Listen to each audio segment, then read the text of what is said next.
আজকে তোমাদের সামনে এত সুন্দর একটা জিনিস নিয়ে এসেছি আমি, যে আমাদের গ্রামে অনেক মানুষ কিন্তু চাষবাসের কাজ করে ঘরে এসে ক্লান্তি হয়ে পড়ে।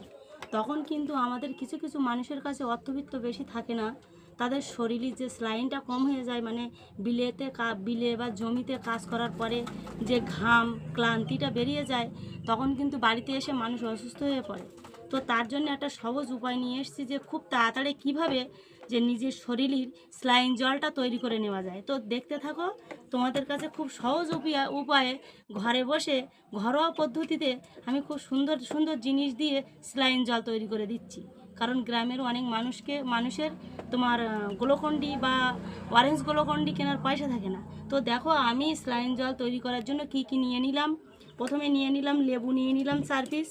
তো আমরা 3 জন আছি, ওই কারণে আমরা 4 পিস লেবু নিয়ে নিয়েছি। এতে চিনি আছে তোমার 5 থেকে 6 চামচ চিনি আছে। এখানে তোমার আছে জলজিরা আর বরফ জল আছে।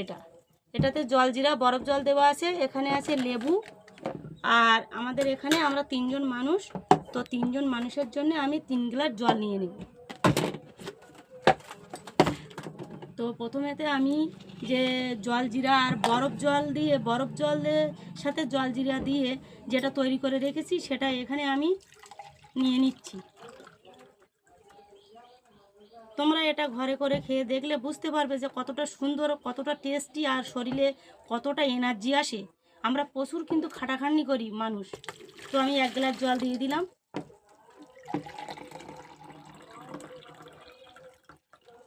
তো এটাতে আমার 2 গ্লাসের একটু কম হয়েছে, তো এখান থেকে আমি নিয়ে নেব। তো যেহেতু আমরা 3 জন আছি, ওই জন্যে অতিরিক্ত বেশি করলে হবে না। এই 3 জনের 2 গ্লাস নিয়ে নিলাম।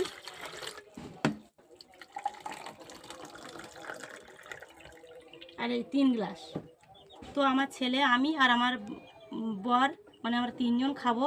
তো আমরাও পরিশ্রম করি, পশুর মাঠে গিয়ে জমি জায়গার কাজ করি। বাড়িতে এসে শরীর গরম হয়ে যায়, আমাদের শরীরে তখন গ্যাস চাপ দেয়, মাথা যন্ত্রণা হয়, অনেক কিছু সমস্যা হয়। তো তার কারণে আমি ঘরোয়া পদ্ধতিতে খুব সুন্দরভাবে তোমার লেবু জল কিভাবে করতে হয়, এটা স্লাইন জলেরই মতো। তো আমার 3 গ্লাস জল দেওয়া হয়ে গেল। তো এখানে এবার আমি লেবুটাকে কেটে নেব।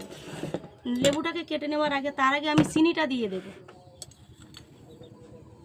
1 চামচ, 2 চামচ, 3 চামচ, 4 চামচ। ঠিক আছে, আর দেবো না, কারণ চিনির পরিমাণটা অতিরিক্ত বেশি রাখবো না, বেশি মিষ্টি হলে ভালো লাগবে না। তো এবার আমি দিয়ে দেবো বিট নুন।